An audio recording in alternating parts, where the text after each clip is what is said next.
Anime Club for life. First off, Patrick, congratulations for winning this week. Let's take a look at his card. Alright, Dakin, level 3. He is X-Men and Brotherhood, and he starts off as Hammer. So, that's interesting. Level 2 Dakin on your side says, can level up into this guy. I probably won't read that every single time. This is the level up condition though. When Dakin gains attack while in combat, he gains XP. For yellow during the main phase, put 2 +1/+1 counters on Dakin and another character on your side. They are in a relationship. Kinky. While Dakin is team attacking with a character he's in a relationship with, put a +1/+1 counter on each of them. Okay, so you could trigger that multiple times. So let's say like you level up to 3, you put yourself in a relationship, you team attack at 2 +1/+1s, right? Then you pay a yellow the next turn on someone who can team attack with the first person, and they're and then so he's in a relationship with them, so he can team attack with all 3 of them and get 2 counters and then 1 on each of them. So really Dakin's like a 9/9, a 10/10. That's pretty strong. He's a part of X Factor now, working former members. Okay, so this is just like him in the future. It's the same character, but it's kind of a different character because it's like from a different story arc, right? Interesting card. Totally Awesome Hulk main character, aka Hulk. So aka Cho Hulk. Okay. Cho Hulk on your side has level up. If he has 10 or more +1/+1 counters at the start of your main phase, gain an XP. Good lord.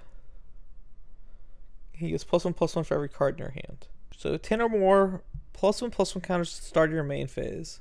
Cho and another character you choose may not be struck, stunned, dazed until the end of your next main phase. That's really strong. This card seems bananas. But I guess you can't switch though, right? Like you either level up into this or you level up into this. That's kind of interesting. It's kind of like a Emma Frost style level up. So like basically you're just building your deck to either do this or you're building your deck to do this, right? Yeah, it is interesting how it divides his two like sides. I wish there was like some sort of mechanic to like switch between them. That's a cool card though. It's interesting. I didn't think about doing something like Hulk with a Emma Frost style level up condition. I ran into this myself where you have to fit so many words on the thing this week. It's ridiculous. It's kind of annoying. So like you either have to have like next to no powers, or like you gotta like just use the regular frame on this week. I feel like just because you have to, it's so hard to read the EAs when they get small. T'Challa oh lord, how do you say Storm's real name? T'Challa and Storm, aka Storm, aka Black Panther. Level 2 Black Panther and level 2 Storm, so either one can level up into this. At the beginning of your turn, if Black Panther and Storm are both face up on your side, KO any supporting characters named Rogue or Black Panther and gain +1/+1 counters equal to their printed cost and gain an XP. You can like kill your 6-drop Storm to become like a 14/16. Man, they like, I was worried about my stat line, but these guys are not pulling any punches on how big they're getting. Like this thing is easy, 11/11, like super fast. This thing is 20/20, right? This thing is a little smaller, but it has like all the utility. Like the utility is insane. This is like more of the control. This is more of the control one. So you're like insanely big.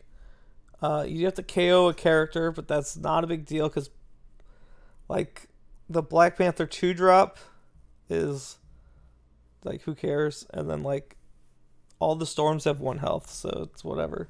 And you get, like, a ridiculous upswing on stat line. You have the powers of any level 2 main characters, so you just keep your old powers.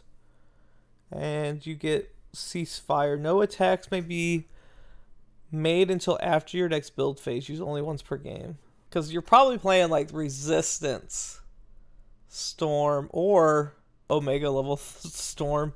And you're like a 16, 18 or something stupid.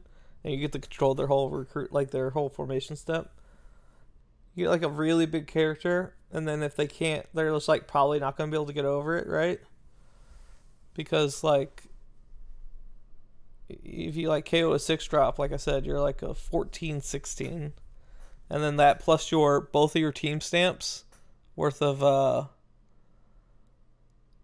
plot twist, like your Think Agains and your Uncanny Defenses and stuff like that. Plus the Ceasefire, like you can just be like, all right, I have this really big thing. I can set up for a turn. Man, yeah, this card's like really, really, really, really strong. All right, Storm. Calm before the storm. At the start of your main phase, Storm can level up into this card if you reveal 2 locations with skill and energy from your resource row or hand. Man, compared to the last characters, like every character so far has just been like insanely statted. 4/9, flight and range. So I guess this is pay both. You have to pay a green and a red, which you've revealed that you have. You can choose up to 3 cards to turn face up or face down on your side as well as your opponent. Uses power only once per game. Mastered Lightning Storms. Put 3 -1/-1 counters divided as you choose among 2 characters. So it's just an upgraded version of her level 2 power. But you can use it any number of turns. Not any number of times in 1 turn. So you could just like, which is really strong for like the Storm style deck anyway, right? Like the Storm is like traditionally an aggro MC. Man, her power is really strong because you just like it, especially because I think this is pay both. But like you basically are just gonna turn up 3 blues, like pay a 1 blue to get 3 blues back, and then you get to distribute 9 counters probably. Cool card. I like that one. Miss Marvel. Personal growth. Miss Marvel is on your side, can level up, blah blah blah blah. When 2 characters on your side in a relationship team attack, Miss Marvel gains an XP. So you use her power, you get to use the XP. You get the XP. I like the power. It's called I'm trying not to squeak. At the start of your main phase, choose one of the following to gain. She either gets Shrink Grow, which is +2/+2, and Elongate, which means she has +1/+1 in range, or Regeneration. So basically, it's just like this is capitalizing on her. On her like superpower of like her Mr. Fantastic style power, right? You can kind of see that in like the Shrink and the like. I like this. I like this a lot. I don't know. I like this card a lot. I think this. Yeah, I agree. I think this could be pretty easily in the game. Like you have a deceptively very strong stat line because you like didn't like. You have a decent stat line, but like you also have this like passive power, so like you're actually a lot stronger than you look, but you're also very fair in the fact that you have to like choose your options up front. Moon Girl Devil Dinosaur. Anyone who was on my stream the other day saw me make this beautiful, beautiful concoction of layers and layers and layers of thought. Good God, this was a really fun card to design, actually. For anyone, let's just catch everyone up. Basically, you got Moon Girl Devil Dinosaur, right? Moon Girl is actually going to level up into this version right here. She does so by, you have to get both level 2s out. which is hard enough on its own. You remove the Devil Dinosaur and you level her up, but you move the wounds that were on Devil Dinosaur over to this character. And then it becomes a double-sided character, as you can see with side 1, side 2. So she would work like Death, where if you stun one side, it flips to the other side, and like you could still rumble with it, right? So you can she can take multiple wounds. And the way we got to 10 was that they're both 4 wound MCs. Level 3s traditionally gain a wound. They both gain a wound, put them together, like, boom. They both have AKA the other one. Devil Dinosaur has Creature Ferocious Monstrous Berserker. It's a lot of words, but it made it so that the card looked cleaner. And these aren't like super relevant powers. The most relevant is the Ferocious Monstrous. But there's a reason we got into that, and that's over here for a second. Then they both have Mind Transfer, which is Moon Girl's ability with her super intelligence. She could transfer her stuff into Devil Dinosaur. So she's using her mind to go back and forth. Moon Girl can invent. She also has the ability, anything you can do, I can do better. She can invent from any team, ignoring team restrictions. So normally an inventor can only invent things from their own team. So only Dr. Doom could invent Doombots, right? Moon Girl can invent Doombots, which is accurate because she tweaks with some Doombots in the comic books. But the catch is you can't put those in your invention pile unless you have Dr. Doom in your deck. So you still have the deck building restriction of you have to have that inventor in your deck, right? So she can invent anything. She also has the Mind Transfer. Mind Transfer, again, the character at the end of your turn, you can choose for it to flip or not. We did give her one invention, which is Devil on the Loose. It's a neat little thing using the unique team stamps on them. So if you pick a monster's character, it gets 2+1/+1 counters and strikes a character. If you have an Inhumans character, you get to draw 2 cards, which plays into her Super Genius. But as a combat plot twist, you can flip them because these are designed to be weak against team attackers, strong against team attackers, weak against range attack, single range attackers, strong against single range attackers. So they kind of cover each other's butts. You can only do it twice per game. So Captain America, Sam Cap. Oh, look at that bird. Actually, I really like the layout of this art. It's just super clean. Falcon. Okay, so he has Inspire, so he's Singularity, boys. Which I believe these should be lowered down if we're being super technical, but it doesn't actually matter. When Captain America stuns a defender without flight, he gains an XP. You may place 3 bird tokens on your side. Look, this guy's decently good. He doesn't have a push stat line. He's got a fine level up condition, right? It's a little situational. Your opponent can play around it, so only 1 level up. Or only 1 XP needed, it's fine. I think it's a little weird to me that his power, it's the same power. It's a different name, but it's the same power, but it changes colors. I guess because you're throwing the shield, it would be a skill thing though. Birds. So Creature Swarm Legion token. Telepathic link. Characters on your named Sam Cap and Falcon get +1/+1. Birds can team attack with them. Oh, this just gives him +1/+1. So interesting thing I have to note is Legion doesn't matter on tokens because you can literally have any number of them out, as many as you can make, right? As long as they have Swarm, obviously. There's no rule that says, because you only have 4 goblins, you can only have 4 goblins in play. It's Goblin Queen who stops you from getting more into play. There's no when you're making Moloid tokens, right? There's no definitive cap because they're just tokens. They come from nowhere. So you don't actually need the Legion here. I think this card's pretty cool, personally. Right, next we have Sister Grimm. This is actually by Matt. I thought this would be by Mr. Ben. I just assumed. I know Mr. Ben is a big advocate of Sister Grimm. I love Sister Grimm. So let's see what we got going down here. Man, this is super long. We're not reading all of that. traditional level. Oh, she can level up from level 1 or level 2. That's interesting. Because she's got the level down condition, right? It's kind of awkward, though, that she can just...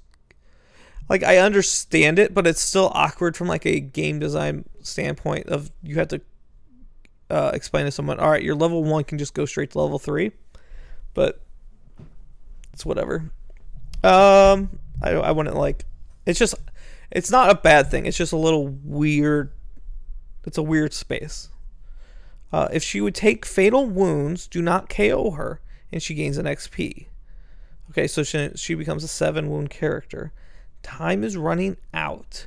Sister Grimm cannot be wounded other than by time is running out. At the end of your turn, or each of your turns, wound Sister Grimm. Give it everything I got. Pay any 2. This power can be used only once. Characters on your side can team attack together regardless of team affiliation. Draw 2 cards. All characters on your side get a +1/+1 counter, and put a supporting character on in its owner's hand. So it's just like a ramped up version of all of her previous ones, except for the bounce house is still the same. This does everything. I thought you were paying 2 and you got to pick 2. You pay 2 resources, you get all of that. But it's once per game. Man, because I was going to say, like, okay, you just always choose the draw 2 and the, like, either you always choose the team attack one and then you either draw 2 or you do the supporting character one, depending on what you need. But you just always give all of it, so that's kind of insane. Time is running out is a very... It's dangerous. Because if she just like, she's not very, like, big. Oh, Ben's coming, also did Grimm. So, like, if she just, like, goes in and, like, stunts herself every turn, she's, like, never dying. She's, like, a level warlock, but later.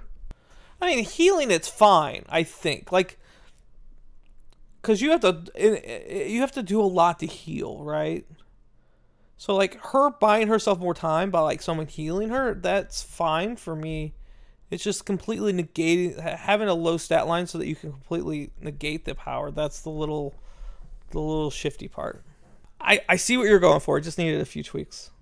Panther. When Black Panther powers up, he gains an XP, he gains bulletproof and pounce. Holy cow. Alright. You will never get stunned the turn he attacks. Wakanda Forever. When Black Panther is KO'd, you won't lose the game until the end of your next turn. For the rest of the game, Black Panther characters can't appear, and when a character with Wakanda Forever appears, you can't lose the game until the start of your next turn. Your stat line's great.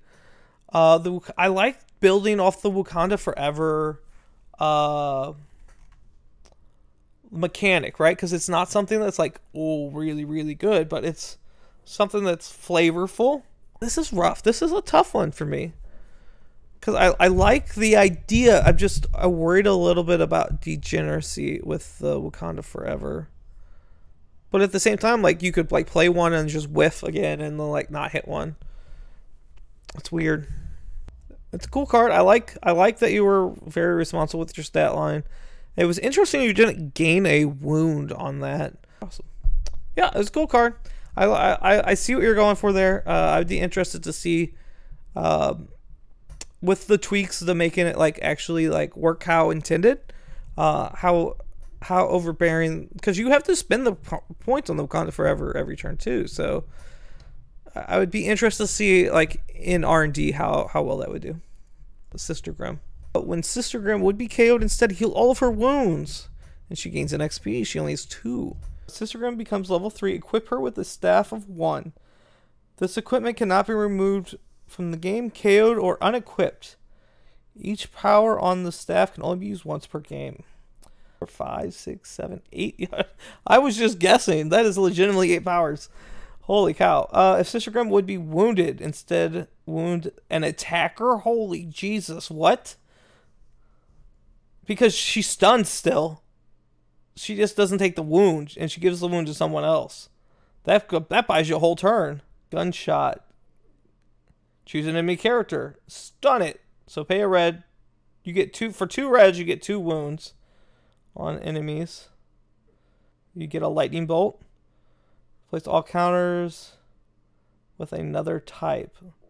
That's a little dangerous, because you could take all their XP away and give them minus counters.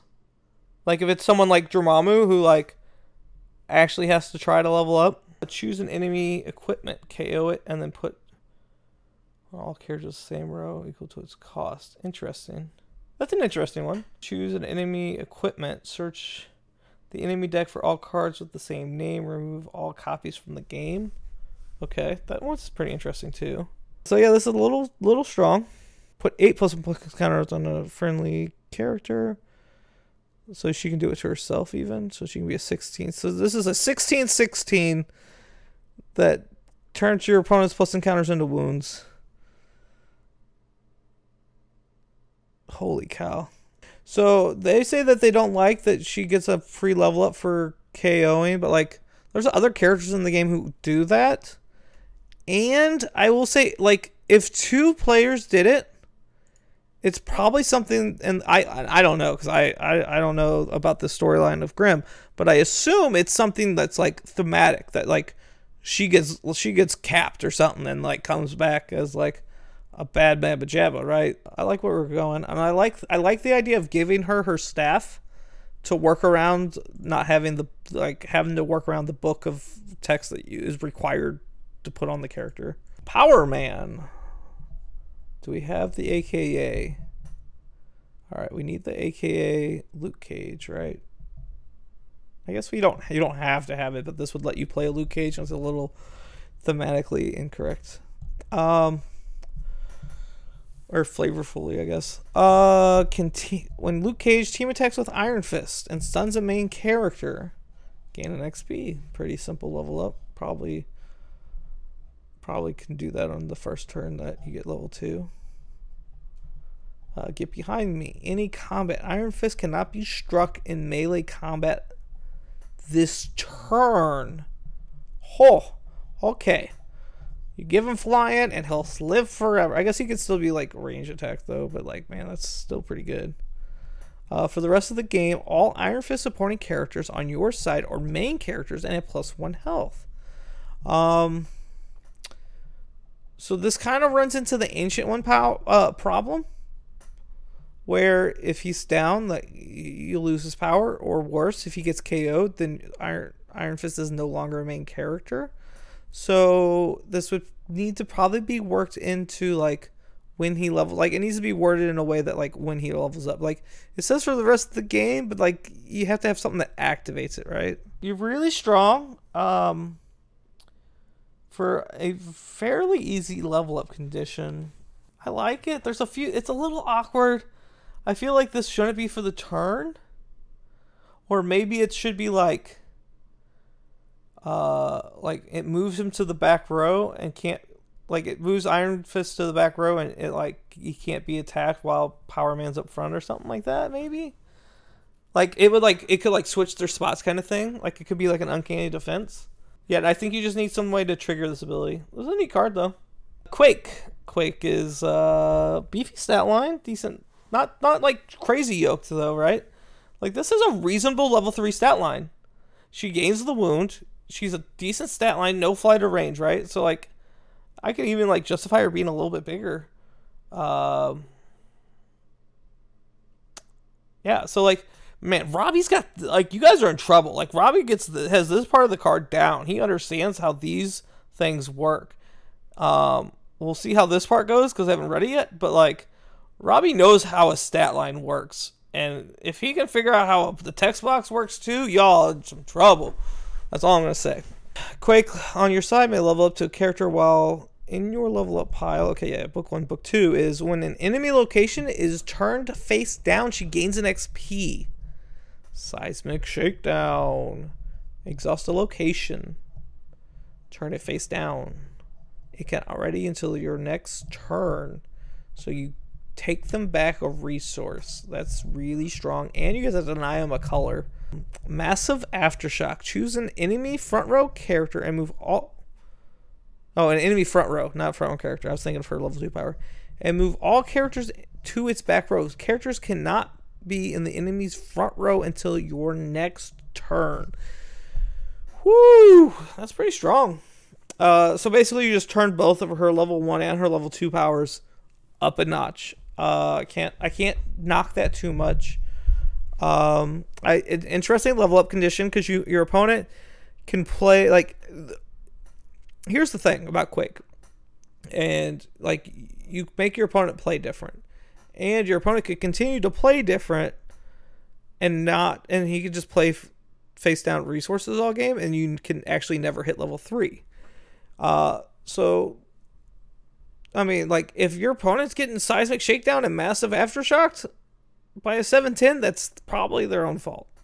This is a cool card, man, for sure. Luke Cage. So when Luke Cage stuns an evil character, he gains an XP. Alright, he is Bulletproof and Leader. We've already had Bulletproof on a MC. Leader seems fine. We've had Leader on MC. These are all fine. Alright, so during your build, you can pay Humanity. Spend resource points equal to the cost of a supporting character on the enemy side. Move that character to your side, and it gains the Thunderbolts team affiliation, so you can buy opponents' characters.